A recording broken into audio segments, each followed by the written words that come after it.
সামনে আসেন না ভাই। এই ভাই আপনি একটু সামনে 14 জন ব্যক্তি, তার মধ্যে একজন হলো যে আমাদের কলাবাগান থানা শাখা বৈষম্য বিরোধী ছাত্র আন্দোলনের আহ্বায়ক সহ 14 জন। কলাবাগান থানাধীন আপনার রাসেল স্কোয়ারে একটা বিল্ডিং আছে, যে শেখ কবির নামক ব্যক্তির ব্যবসায়িক প্রতিষ্ঠান।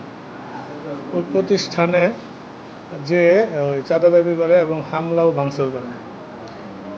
এই আমাদেরকে 999-এ আমরা ফোন পেয়ে আমরা যাই, ওই দিক থেকে সেনাবাহিনীও আসে। এসে ওই বাদীর অভিযোগ হলো তাদের 4টা ডেস্কটপ, 3 লক্ষ টাকা আর কিছু চেয়ার টেবিল ভাঙচুর করে ওগুলো নিয়ে যায়। তো পুলিশ এবং সেনাবাহিনী এট এ টাইমে উপস্থিত হয়ে ওখান থেকে 14 জনকে আটক করতে সমর্থ হয়। শেখ কবির হলো এটা হলো ওনার কনস্ট্রাকশন ফার্ম। এটার নাম হলো কাবিকো লিমিটেড, ওনার কনস্ট্রাকশন অফিসের নাম কাবিকো কনস্ট্রাকশন লিমিটেড।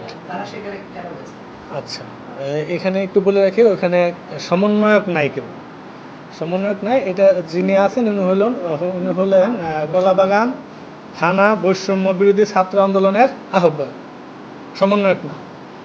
তো ওনাদের সাথে কথা হয়েছে,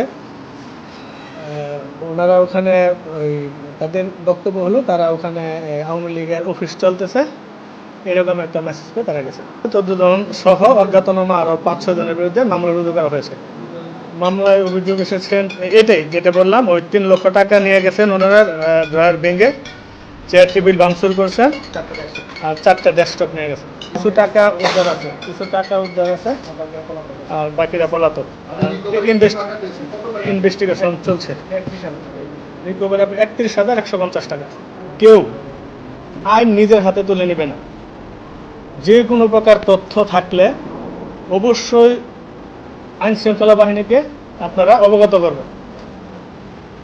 কেউ কোনো ব্যক্তি কোথাও নিজের থেকে কোনো অপারেশন বা কোনো অভিযান পরিচালনা করতে পারবেন না করার জন্য আমরা সবার প্রতি অনুরোধ জানাই। আগেও জানিয়েছি, এখনও জানাই।